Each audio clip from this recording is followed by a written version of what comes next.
Welcome to the fifth ICC Crack the Wellness Code Wellness Support Group session.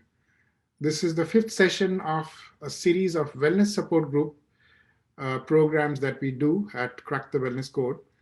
And we covered diet, sleep, and exercise. And now we are here to focus on mind body wellness and meditation. We begin today with our two panelists.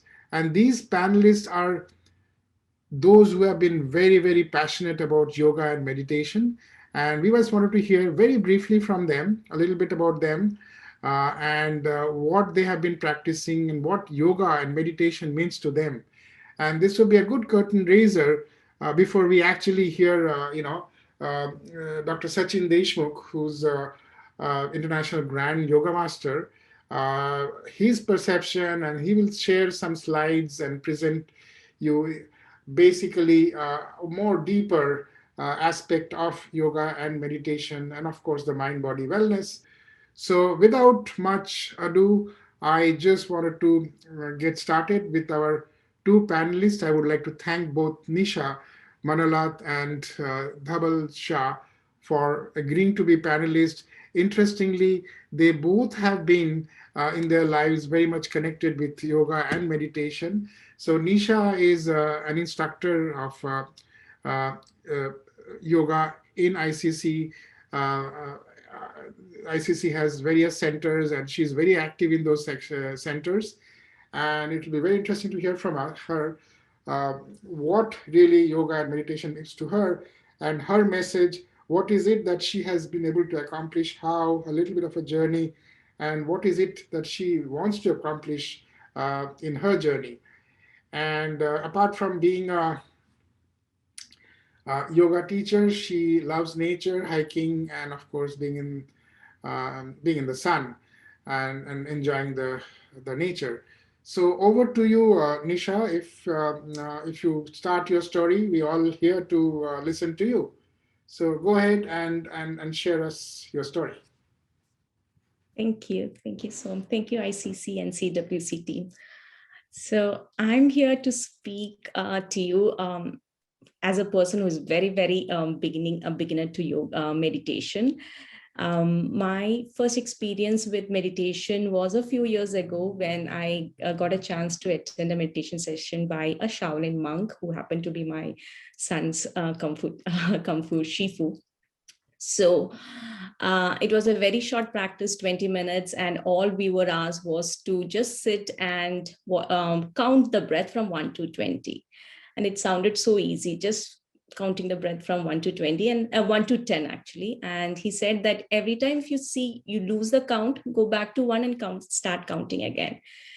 And I thought it's going to be a very easy practice. And I started counting from 1, 2, and third breath went well. But after the fourth or the fifth, my mind started wandering. So I was there, but my mind was wandering all over the place. Then I would start again, and then the same thing repeated. So in that 20 minutes, I noticed that I couldn't complete counting from 1 to 10. Just that simple breath and simple counting from 1 to 10 didn't happen at all. And that was kind of a wow moment, really being aware of this subtlety of the mind, this jumping around of the mind.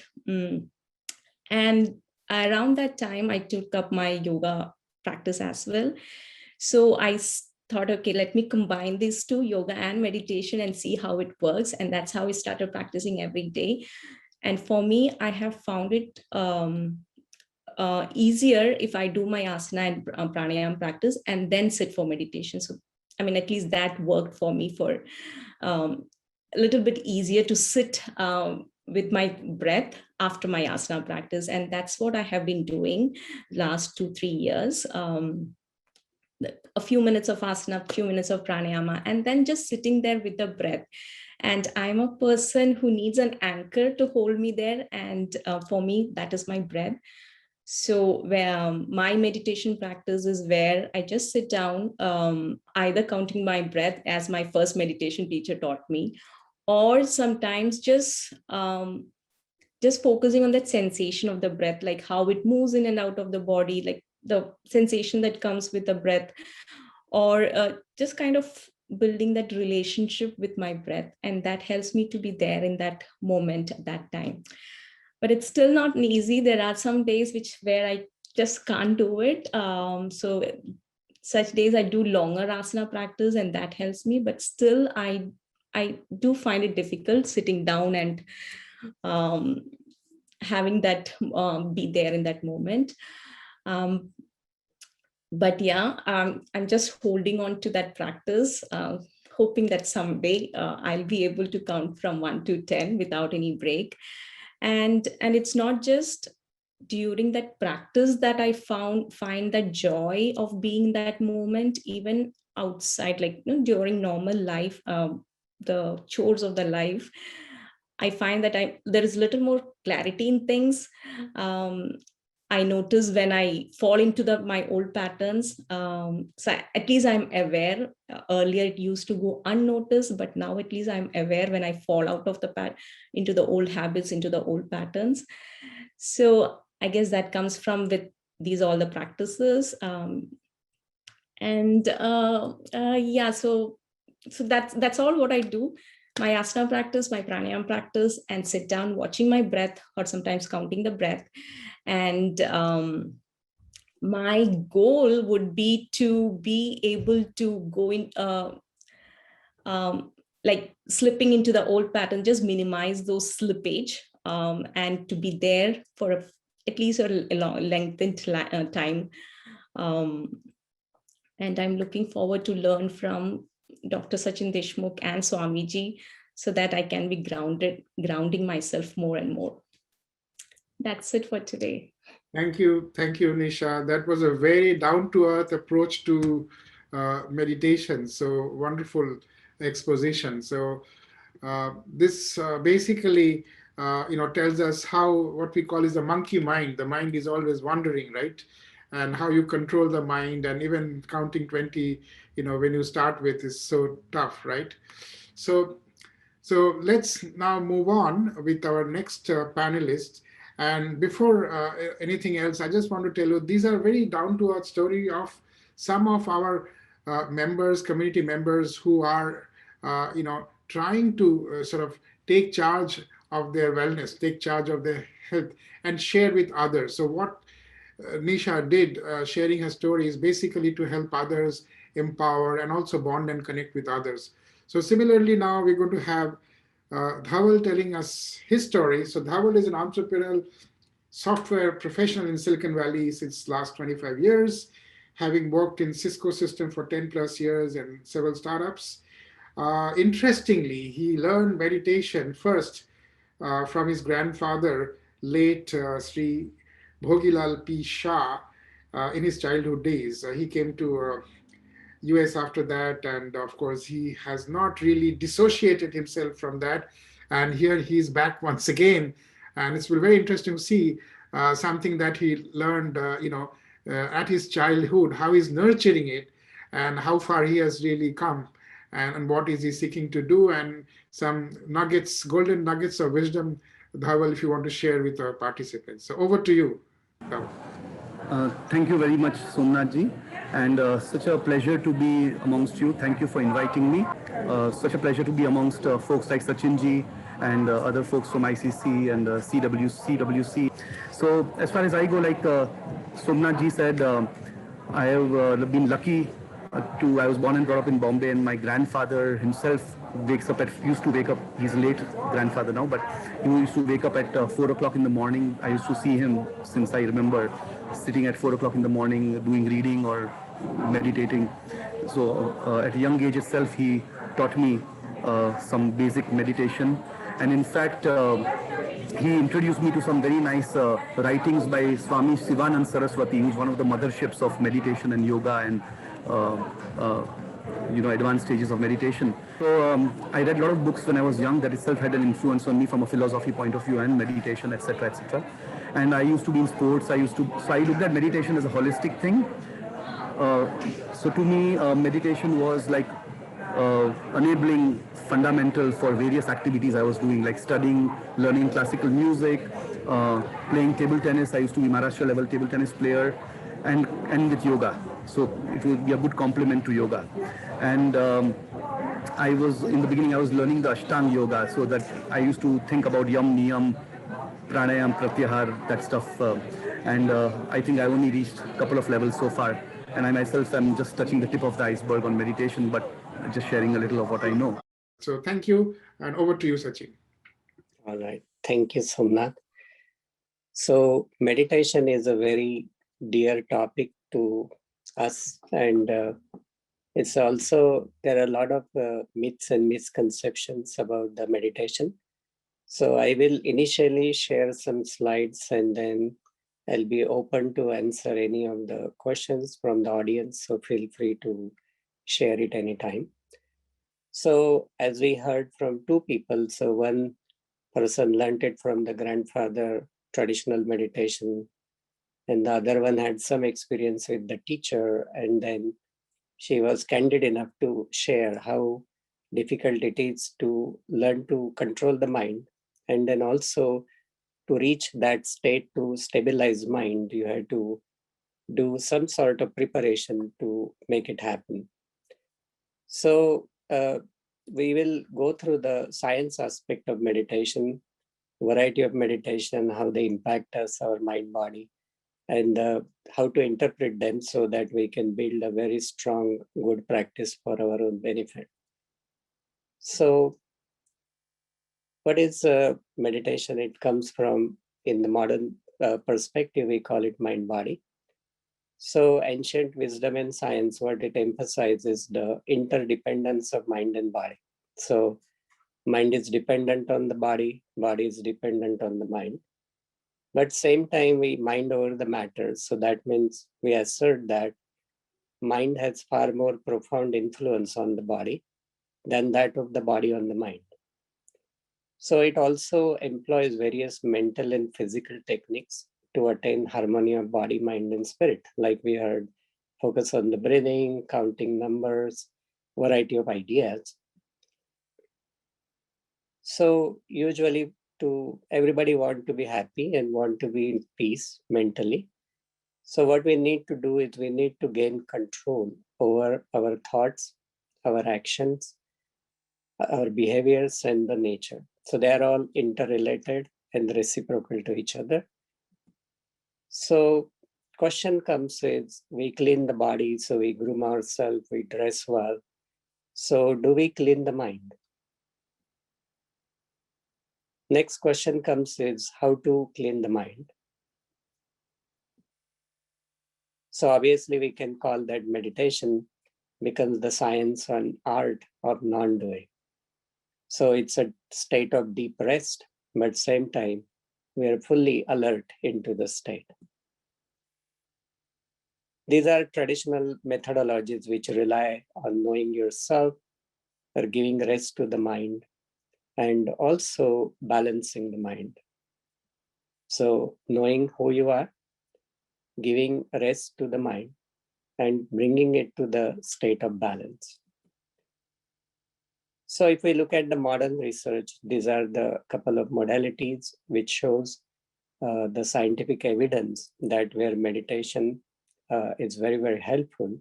So you can see the range is quite broad. This is the science-based definition of what meditation is. We will not much spend time on that. But this is the point I want to make, that meditation procedures, they differ. And then when we meditate, the EEG is something which we track our brain activity. The patterns of our EEG also differ. So it brings us to the common idea, then the effect from different meditations should also differ. So we share the different meditation techniques. So usually people think meditation is difficult, or I have to control my mind, and variety of those type of myths. But ideally, if we really meditate, then the effort should be no effort. And then the impact on the brain and whatever the result is, it should be verifiable, and the benefit should be same and equal to everyone. That means it is equal. Even if you are skeptic, it should still work for the science. So one of the studies published into the Journal of Consciousness and Cognition kind of categorized the meditation in 3 categories based on the brainwave differences. So the first one is the concentration, which most people call as meditation. Then the open monitoring like mindfulness or the other techniques where you observe and you think loving kindness and variety of those things. And then the third one is the self-transcending, transcendental meditation.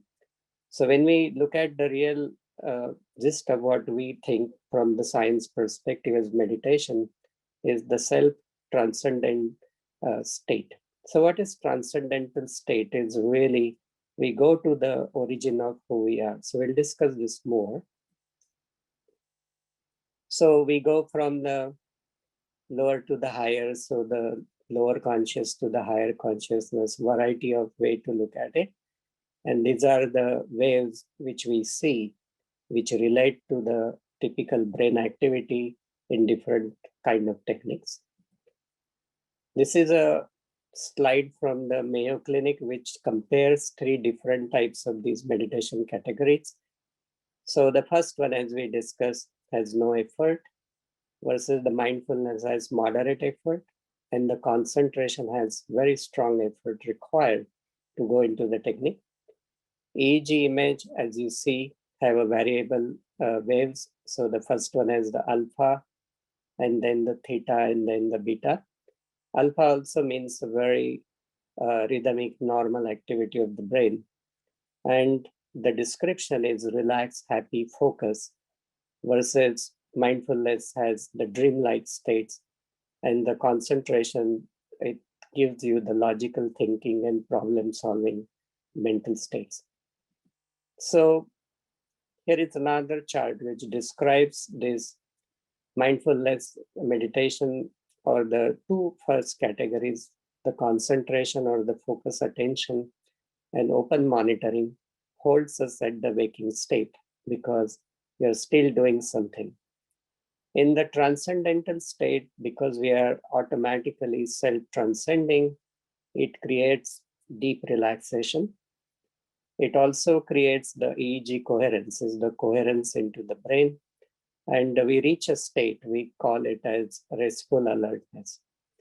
So then we reach the state of the silent mind, which is called as transcendental consciousness or the pure consciousness, bliss consciousness, happiness, variety of names, whatever way you can describe. So this shows you again how the waves transmit. So gamma waves, they describe the high frequency, so cortical areas which are near each other, which is necessary for focus attention. So when we really focus and we have to make effort to do that, we create the gamma waves. When there is inhibition of sensory input, which is necessary to reduce distraction during internal mental processing, we create the theta waves, versus alpha waves, they are automatic self-transcending. So they create coherence and synchrony, coordinates the activities of cortical areas that are apart, which is necessary for memory, comprehension, creativity, fine motor coordination, relaxation, variety of those responses. Now, this is how the total brain coherence looks like: increased creativity, increased intelligence, improved concept learning ability, improved grade point average, increased emotional stability, decreased state anxiety, decreased neuroticism, so many wonderful benefits. So Mayo Clinic describes the TM as something which you use a mantra such as a word, sound, or a phrase, which you repeat silently to narrow your conscious awareness and eliminate all thoughts from your mind. So you focus exclusively on your mantra to achieve a state of perfect stillness and consciousness. And this is a saying by Maharishi, any system that does transcend its emotional, intellectual, or perceptual activity will be called as the transcendental meditation. Now, this is the fMRI, which shows you actually the functional activity of the brain. So it shows you the higher activity into the prefrontal cortex of the brain. So that's actually the CEO of our brain. So all of our higher functions are ruled by that part of the brain. So the transcendental meditation create that change into the increased activity and the lower into the other part. So when we look at the coherence into the brain, so this is the EEG taken before 5 seconds before people start the meditation. You're familiar now with alpha, beta, and gamma states. And this is what happens in 30 seconds. Total coherence into the transcendental states versus the methodologies, they fall short because there is no total coherence into the brain. So this shows us the science empowers us variety of things. I'll quickly show you a few things that when you do the meditation, the breath rate naturally lowers. It also creates deep rest and a lot of stress markers, they automatically reduce. Then if you compare different states of meditation and practices, you see variable effects as we discussed with variety of clinical trials. So we'll not spend a lot of those time into this. But just to give you the idea that how this can be useful, the knowledge behind what technique we choose, why we make the choice we made, what's the outcome of that choice, and how it can be used for our own benefit. Then we go back to the inference from the yoga, love and the world loves with you. Happiness is in seeing what you have. So we make a shift in the attitude where rather than working for happiness, we start working in happiness. So that's kind of motto of life. There is a saying by Swami Paramahansa Yogananda. He says that practicing yoga poses just as an exercise or meditation just for relaxation is like building a new beautiful home and living on the porch. So this is what I found somewhere. So somebody is asking, where did you find that? I have been looking for it everywhere. And the person is saying, I created it myself. So that's really the message we take from this presentation. So coming back to the quick summary that whatever technique we choose, the result outcome will be based on that. There is nothing right or nothing wrong. It's really each technique, each vehicle has its own plus minuses. So we choose the practice which will scientifically useful for us for the optimal benefit. The criteria for choosing the practice, what we are going to choose, no effort. It should be pleasant and charming and enjoyable. Most of the time when people say, I can't concentrate, we always tell them that because you're focused on the wrong idea. So if I look at the butterfly, I'll be fully immersed into the experience. There is no way my senses are going to travel anywhere. Also, many times our focus becomes on the outcomes or the processes which happen. But many times we forget to go to the source. We forget go to the origin of thought. So if I notice that what seed I sow, the tree will come. And then also when I water to the root of the tree, everything will nourish. That means if I need to nourish myself, I have to think of strengthening into the inner core. And many years ago, we saw this quote which said that the man is made into the image of the God. And I was really pondering on the idea and saying, if I am created into the image of the God, then how God will want his child to be unhappy? Or that's the image. So it's not possible. So it brings us to the very powerful idea that human mind is built for bliss and the human body is built for movement. And that's why we use the yoga to prepare our body so that we can hold the body still into any comfortable position. And then we direct our mind in a way so that the only thing what we have to do, the vehicle, is that mantra which takes us to the core. And most of the time, our mind occupies us, intellect occupies us on the surface level, the superficial levels, and our consciousness is very, very deep. And all the origins of variety of things, when we go to the source, everything comes to the peace. So that's a very simple message to take back and think about it. One more idea you can take that twice a day, 20 minutes of meditation is proven to be highly beneficial. There are clinical studies, also endorsement from the American Heart Association to say twice a day practice of the transcendental meditation for 20 minutes actually reduces the heart disease and mortality by 50%. So choice becomes ours that the meditation or medication. So that's where I bring it to the pause. So now I'm open to the questions. Anybody has any questions? Thank you, Sachin. This was brief, but this was really in depth and great coverage with a lot of scientific data. Because the whole thing is that it shows your decades of research and dedication. So all come out so nicely in just few minutes. And this is such a wonderful beginning.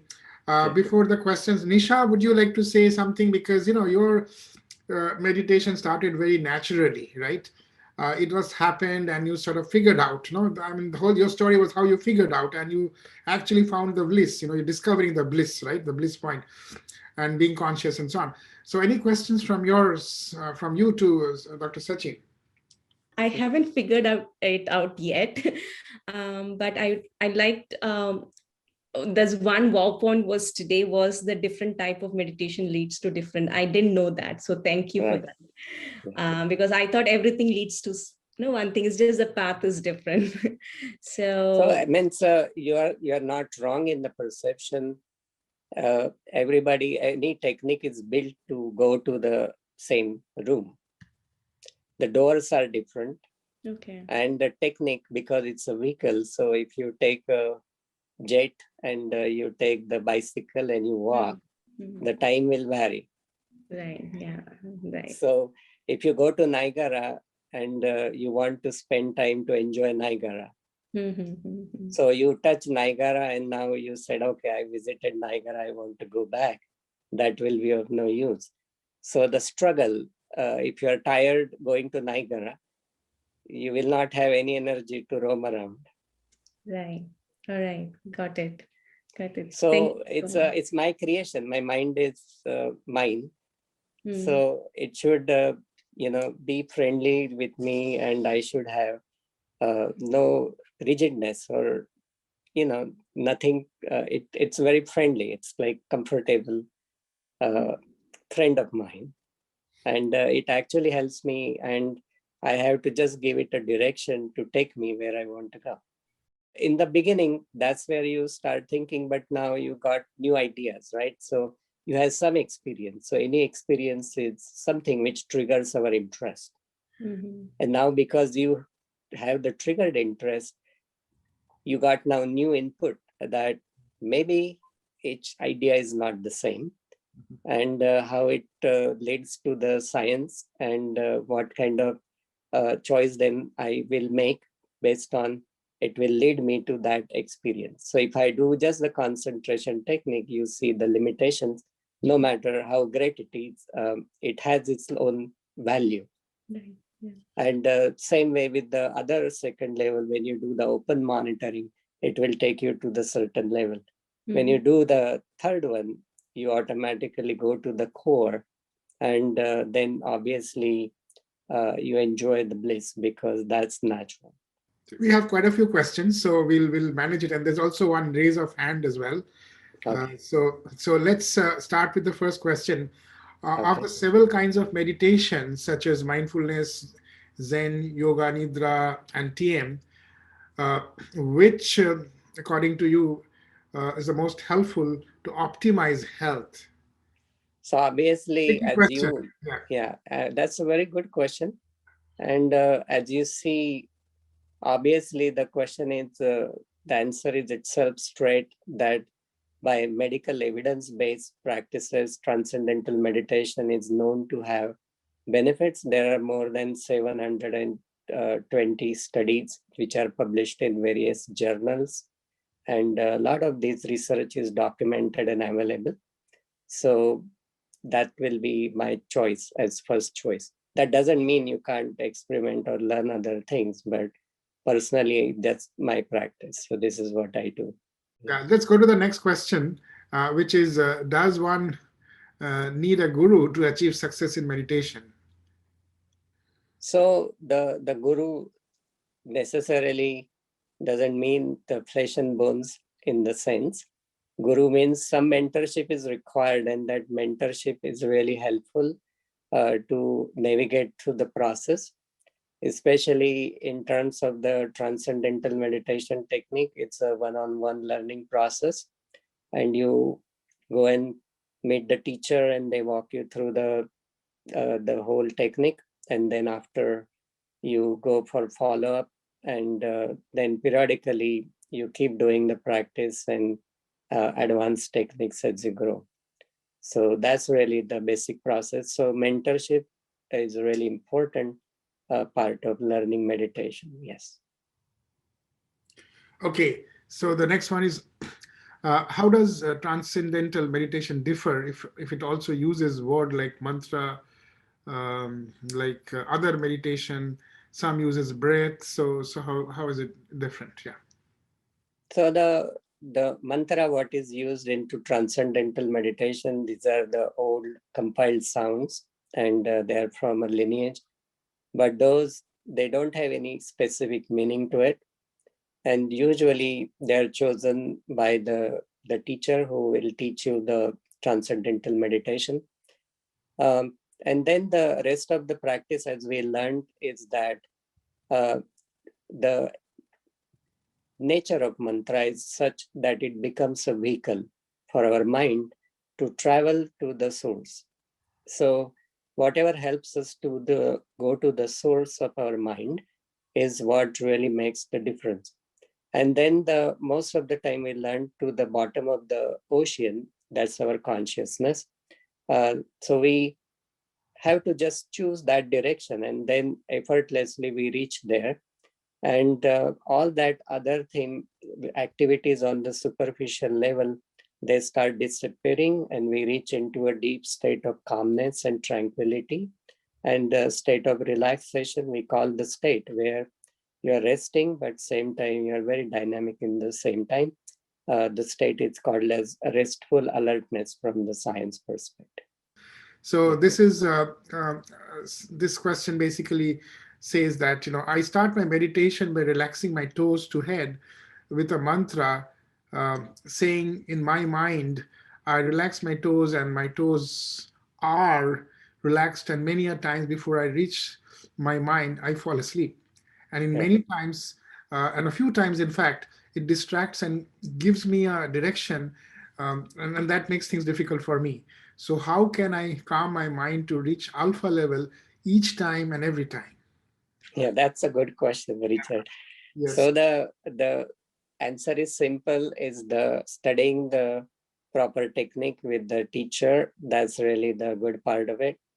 There are most of the transcendental meditation centers, they are everywhere, mostly in hospital settings. Here also we have in the Al Camino Hospital buildings. So you can surely contact, or you can contact us and we can connect you with the center. And as you learned that sometimes just practice can become frustrating because you don't know exactly how to navigate the whole process. And once you learn the right technique and the right tools, the practice becomes then very simple because you have that support which initially is required into the learning the proper techniques and tools for your own benefit.